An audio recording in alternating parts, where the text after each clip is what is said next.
Welcome to maths and science nexus. मैं कामिल। आज हम लोग करने जा रहे हैं exercise 5.1 introduction to Euclid geometry chapter 5 class 9th math NCERT का। ठीक है, इससे पहले एक इंट्रोडक्शन वीडियो हो गया। इंट्रोडक्शन वीडियो जरूर देख लीजिए, उससे बहुत सारी चीजें समझ में आ जाएगी आसानी से। ठीक है, तो चलिए शुरू करते हैं एक्सरसाइज 5.1। इसका पहला क्वेश्चन क्या गया है, which of the following statement are true and which are false. कौन सा स्टेटमेंट, और give reason for your answer. हमारे लिए आंसर के लिए रीजन भी देना पड़ेगा कि क्यों या हमारा फॉल्स है या ट्रू है। तो पहला क्वेश्चन क्या कह रहा है, only one line can B passes through the a single point. तो हम एक सिंगल पॉइंट डालें तो एक सिंगल पॉइंट से हम क्या कर सकते हैं, बहुत सारा लाइन ड्रॉ कर सकते हैं, infinite number of line draw कर सकते हैं। ठीक है ना, एक सिंगल पॉइंट से इनफाइनाइट नंबर ऑफ, तो ये क्या स्टेटमेंट हो जाएगा, फॉल्स हो जाएगा। क्या हो जाएगा, फॉल्स। क्यों फॉल्स हो जाएगा, from A point B, a point from a point infinite number of lines can pass। Infinite number of line pass कर सकता है किसी भी से। अच्छा, दूसरा क्या है, there are infinite number of lines passing through the two distinct point. दो डिस्टिंक्ट पॉइंट से infinite number of line pass कर सकता है क्या, नहीं कर सकता है। देखिए समझिए, दो लाइन है, ये दो पॉइंट्स है।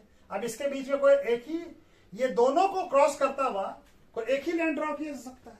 अगर हम दूसरा लाइन ड्रॉ करेंगे तो ये इसको तो क्रॉस कर सकता है या इसको कर सकता है, लेकिन इस दोनों को तो नहीं कर रहा है ना ये लाइन। तो क्या हो जाएगा, ये भी फॉल्स हो जाएगा। इसका आंसर क्या हो जाएगा, only one line can passes through two distinct point. Only one line pass कर सकता है। अच्छा, दूसरा क्या, तीसरा क्या है, a terminated line can be produce infinitely. तो टर्मिनेटेड लाइन को तो हम प्रोड्यूस कर सकते हैं, ये फॉल्स नहीं है, ट्रू है। एक लाइन है, ये लाइन टर्मिनेटेड है।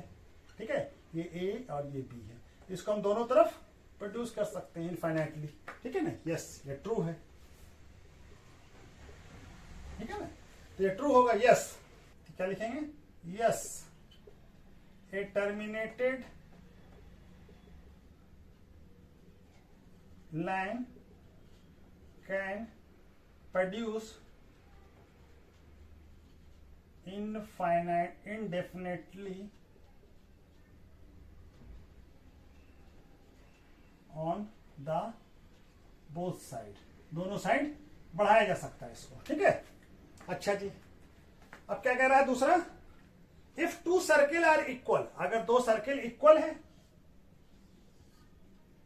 दो सर्किल इक्वल है, सॉरी ये सर्किल बन गया, ये सर्किल। ठीक है ना, दो सर्किल अगर इक्वल है, then their radii are equal. अगर इक्वल होगा तो दोनों का एरिया क्या होगा, तो इफ क्या लिखेंगे यहां पे, अच्छा चलिए यहां पे बनाते हैं, इफ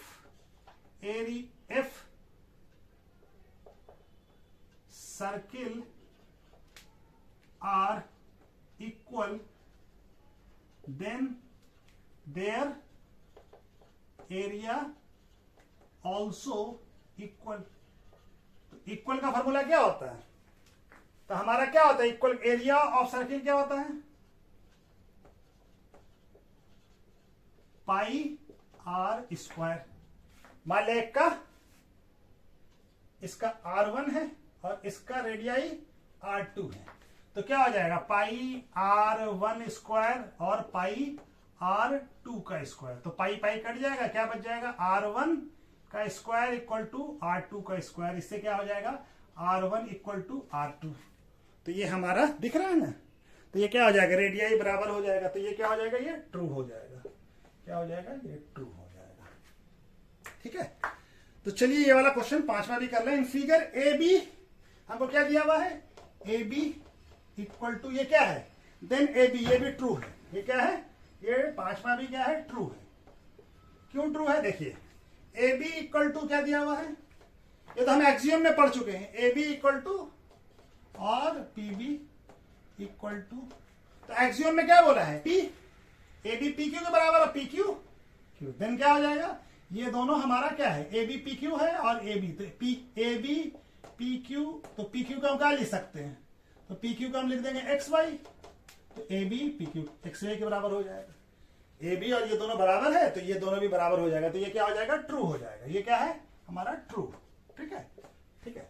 तो पहला क्या है, फॉल्स, एक पॉइंट से बहुत सारा लाइन ड्रॉ कर सकते हैं, दूसरा क्या है, दो पॉइंट से सिर्फ एक ही लाइन, दो डिस्टिंक्ट पॉइंट से, दो अलग अलग पॉइंट से सिर्फ एक ही लाइन ड्रॉ कर सकते हैं, दूसरा स्टेटमेंट भी फॉल्स है, और तीसरा क्या है, ट्रू है, क्या है, एक टर्मिनेटेड पॉइंट, दो लाइन, टर्मिनेटेड लाइन को टर्मिनेटेड लाइन कहते हैं जिसका कि दोनों एंड पॉइंट मालूम हो, उससे हम इनफाइनाइटली दोनों तरफ प्रोड्यूस कर सकते हैं, और दोनों सर्किल अगर इक्वल होगा तो एरिया भी इक्वल होगा, तो रेडियाई उसका इक्वल होगा, क्योंकि दोनों का एरिया का फॉर्मूला क्या होता है, पाई आर स्क्वायर, तो पाई पाई कट जाएगा तो R1 स्क्वायर और R2 स्क्वायर दोनों बराबर हो जाएगा, तो R1 R2 भी बराबर होगा, ठीक है। दूसरा क्या है, A B equal to P Q और P Q equal to X Y, तो ए बी की जगह पी क्यू या पी क्यू की जगह पे हम लोग एक्स वाई लिखते हैं, क्योंकि पी क्यू और एक्स वाई दोनों बराबर है, तो ए बी भी एक्स वाई के बराबर हो जाएगा, ठीक है ना।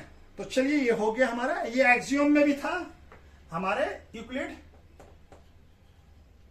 एक्सियोम में भी था ये, ठीक है ना, फ्रॉम यूक्लिड एक्सियोम से ये चीज बराबर हो गया, ठीक है। तो चलिए ये हो गया क्वेश्चन, इसके बाद हम लोग दूसरा करते हैं। क्वेश्चन नंबर 2 क्या कह रहा है, give the definition for each of the following terms, ये चार टर्म्स जो हमको दिया हुआ है इसका डेफिनेशन देना है, साथ में क्या कहा, are there other terms that need to be define first, क्या इनको डिफाइन करने के लिए इससे पहले कोई और टर्म को भी हमको डिफाइन करना पड़ेगा, व्हाट आर दे, और वो क्या है, how might you define them, उसको हम कैसे डिफाइन करेंगे। तो हमारा पैरेलल लाइन किसको कहते हैं, पैरेलल लाइन के लिए हमको पैरेलल लाइन कहते हैं टू स्ट्रेट लाइन, जो कि दोनों two straight line which have no common, no point in common, जिसके अंदर सेट टू बी पैरेलल, यानी कि दो लाइन है और दोनों लाइन, दो लाइन है स्ट्रेट लाइन, और इस दोनों के बीच में क्या है, कोई कॉमन पॉइंट नहीं है, दोनों के बीच का डिस्टेंस क्या है, कांस्टेंट है, ठीक है ना। तो इसको क्या कहते हैं, पैरेलल लाइन कहते हैं। अब पैरेलल लाइन को हमको डिफाइन करने के लिए क्या चाहिए, पैरेलल लाइन को डिफाइन करने के लिए हमको पॉइंट्स और स्ट्रेट लाइन को डिफाइन करना पड़ेगा पहले, point and straight line will have to define first, ठीक है ना। तो पॉइंट क्या होता है, यूक्लिड एक्सियोम से पॉइंट इज द, डेफिनेशन से क्या है, पॉइंट दिस हैज, पॉइंट किसको कहते हैं, point that has no parts, point किसको कहते हैं, जिसका कोई पार्ट नहीं होता है उसको पॉइंट कहते हैं। स्ट्रेट लाइन किसको कहते हैं, अब पहले स्ट्रेट लाइन से पहले लाइन को समझना होगा, तो लाइन किसको कहते हैं, लाइन जिसका कोई ब्रेथ नहीं हो, सिर्फ लेंथ होता है, a line is a breathless length होता है। और स्ट्रेट लाइन किसको कहते हैं, जिसके अंदर बहुत सारा पॉइंट्स एक ही मतलब एक ही इसमें ये है, तो उसको क्या कहते हैं, eventually A line is a breathless lens and a straight line is a line which lie eventually point on itself, यानी कि सभी लाइन पे, इस लाइन पे सारा पॉइंट एक ही लाइन पे होगा, उसको कहते हैं स्ट्रेट लाइन, तो सीधी लाइन पे होगा, सारा पॉइंट बहुत इवनली डिस्ट्रीब्यूटेड होगा, तो उसको कहते हैं स्ट्रेट लाइन, ठीक है। तो ये हो गया, उसका परपेंडिकुलर का करते हैं, ठीक है। दूसरा क्या कह रहा है, परपेंडिकुलर लाइन, परपेंडिकुलर लाइन क्या कहता है, if among the two parallel line, दो पैरेलल लाइन है, ये इसको हम क्या करें, टर्न कर दें 90 डिग्री, यानी इस लाइन को ऐसे टर्न कर दें, तो ये क्या बन जाएगा, एक दूसरे के परपेंडिकुलर हो जाएगा, एक दूसरे के परपेंडिकुलर हो जाएगा, क्या हो जाएगा, परपेंडिकुलर। तो क्या हो गया, इसमें कौन कौन सा टर्म, पहले डिफाइन रोटेशन और राइट एंगल, और ये क्या हो जाएगा 90 डिग्री, यानी कि ये राइट एंगल हो जाएगा। राइट एंगल किसको कहते हैं, राइट एंगल मतलब हमारा 90 डिग्री। इससे पहले कौन सा टर्म डिफाइन करना पड़ेगा, रोटेशन, यानी पैरेलल लाइन को हम रोटेट कर दिया तो क्या बन गया, वो परपेंडिकुलर लाइन बन गया। कितना रोटेट किया, rotate to turn to 90 degree, यानी ये या था या ऐसे था, अब ये दोनों लाइन पैरेलल लाइन है, ऐसे है, अब हम इसको रोटेट कर दिया, इसको रोटेट कर दिया इस तरह से, तो दोनों एक दूसरे के क्या हो गया, परपेंडिकुलर हो गया, ठीक है। तो ये 90 डिग्री रोटेशन, तो क्या क्या टर्म यूज होगा, रोटेशन और राइट एंगल। तो राइट एंगल किसको कहते हैं, रोटेशन मतलब टर्न करना, ठीक है ना, और राइट एंगल किसको कहते हैं, 90 डिग्री को राइट एंगल कहते हैं। चलिए तो दूसरा वाला करते हैं इसके बाद।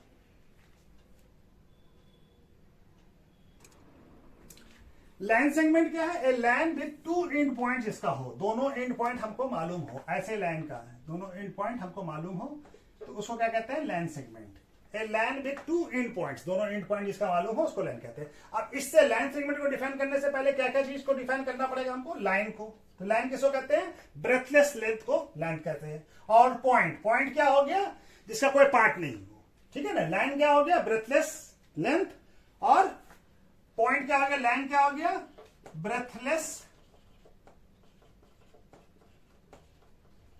लेंथ। और पॉइंट क्या हो गया? पहले भी डिफाइन कर चुके हैं पहले क्वेश्चन में। पॉइंट क्या हो गया?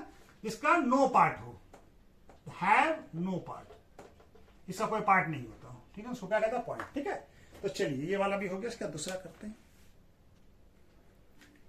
चौथा क्या है? Radius of circle. Radius of circle क्यों कहते हैं? लाइन सेगमेंट है जो कि वन इन पॉइंट जो है, जहां इसका एक इन पॉइंट सेंटर पे होगा और दूसरा इन पॉइंट हमारा कहां होगा? सेंटर पे एक एंड पॉइंट है और दूसरा एंड पॉइंट सर्किल पे किसी भी पॉइंट पे हो सकता है, ठीक है ना। इसको कहते हैं रेडियस। एक लाइन सेगमेंट है जिसका एक एंड पॉइंट सर्किल के सेंटर पे होगा और दूसरा एंड पॉइंट सर्किल पे होगा, ये हो गया। इसी तरह से ये भी कर सकते हैं। तो ये एक एंड पॉइंट कहां है? सर्किल के सेंटर पे है, दूसरा एंड पॉइंट सर्किल पे है, ठीक है। तो इससे पहले हमको क्या डिफाइन करना पड़ेगा? Centre of the circle define करना पड़ेगा। तो सेंटर ऑफ सर्किल क्या होता है? ऐसा पॉइंट जो सर्किल के अंदर हो, जिसका की डिस्टेंस जो है सर्किल के किसी भी पॉइंट पे, किसी भी पॉइंट से सेम हो। यानी यहाँ पे ये जो डिस्टेंस होगा इस दोनों के बीच में, इस सेंटर और इस सेंटर जो है सर्किल के सेंटर और इस सर्किल के किसी भी पॉइंट से ये क्या हो? सेम हो, जिसको हम लोग क्या कहते हैं? रेडियस कहते हैं, ठीक है। तो चलिए ये वाला भी हो गया। उसके बाद दूसरा करते हैं। स्क्वायर क्या है? स्क्वायर को कैसे डिफाइन करेंगे? क्वाड्रिलेटरल। क्वाड्रिलेटरल जो कि जिसका क्वाड्रिलेटरल विद ऑल साइड, जिसका चारों साइड क्या हो? इक्वल हो।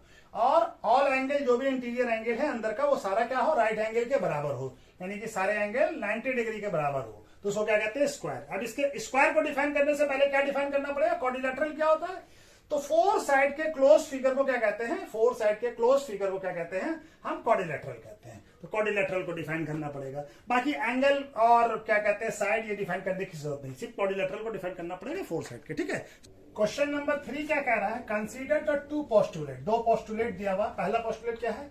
Given any two distinct point A and B. दो डिस्टिंक्ट पॉइंट्स हैं ए और बी, ठीक है। Two distinct points, there exist a third point C which in between A और बी।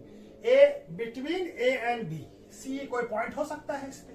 यस, ये हो सकता है। अच्छा, दूसरा क्या है? There are exist. अब दूसरा पोस्टुलेट क्या है? There exist at least 3 point, 3 points है।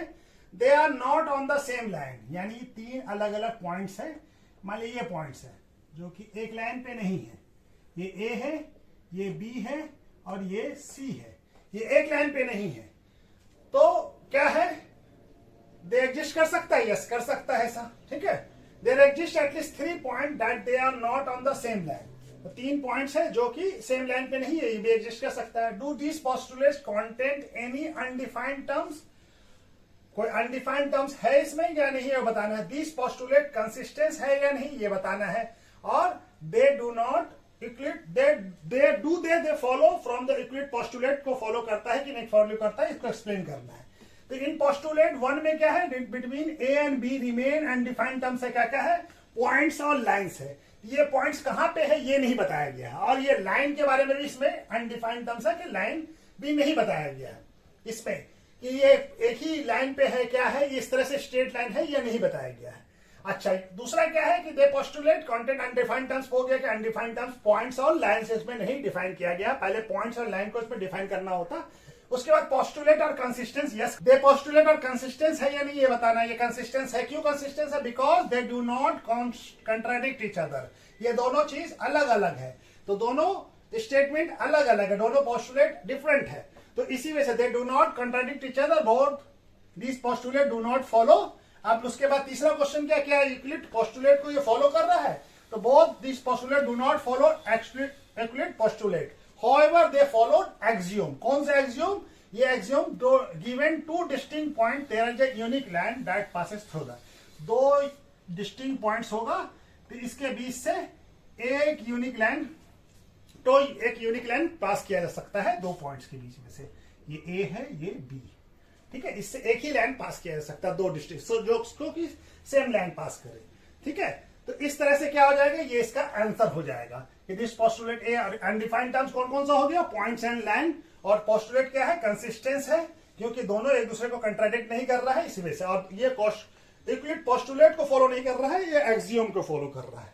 ठीक है, तो चलिए इसके क्वेश्चन नंबर 4 क्या कह रहा है, if a point C lie between 2 points A and B के, और हमारा ये पॉइंट्स है ए और ये बी। ठीक है, और सी जो है इस दोनों के बीच में लाई कर रहा है, यहाँ पे कहीं पे सी ऐसा लाई कर रहा है कि ये जो है ए सी और ए बी बी सी बराबर है। Then prove that A C equal to क्या है, हाफ, और explain by drawing the figure. तो फिगर ड्रॉ कर दिया हम। अब हमको प्रूफ क्या करना है, हमको क्या दिया हुआ है, A C equal to B C. ठीक है, ए सी इक्वल टू क्या दिया हुआ है, बी सी। तो हमको क्या प्रूफ करना है, A C equal to half B C. तो हम दोनों तरफ क्या करते हैं, ए सी, दोनों तरफ ए सी ऐड कर देते हैं। क्या करते हैं, एडिंग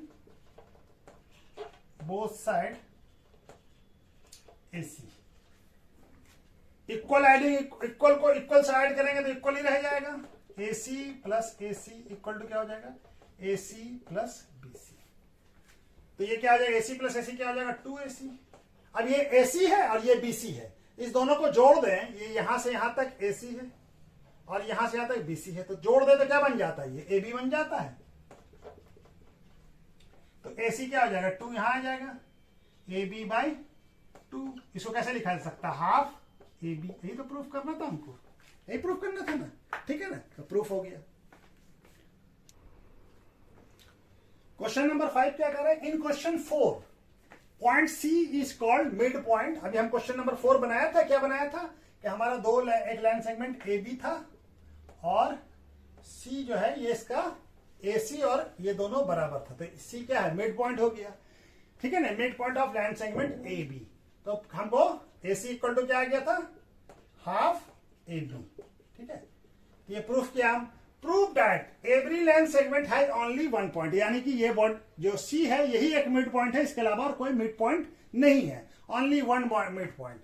तो हम मान लेते हैं, एज्यूम कर लेते हैं, एक मिड पॉइंट जो है हमारा, चलिए यहां पे मान लेते हैं डी है। Let us assume D is another mid point of A B. तो क्या हो जाएगा हमारा, तब ए डी इक्वल टू क्या हो जाएगा, हाफ ए बी हो जाएगा। ये क्वेश्चन नंबर 1 मान लीजिए, इसको क्वेश्चन नंबर 2 मान लीजिए। तब इक्वेशन फ्रॉम इक्वेशन 1 एंड 2 क्या हो जाएगा, इक्वेशन 1 और 2 से ये दोनों ए बी के बराबर है, तो ए सी इक्वल टू क्या हो जाएगा, ए डी हो जाएगा। ए सी और ए डी दोनों बराबर हो जाएगा। ये तभी पर this condition is possible only when C and D are same point or C and D coincide each other।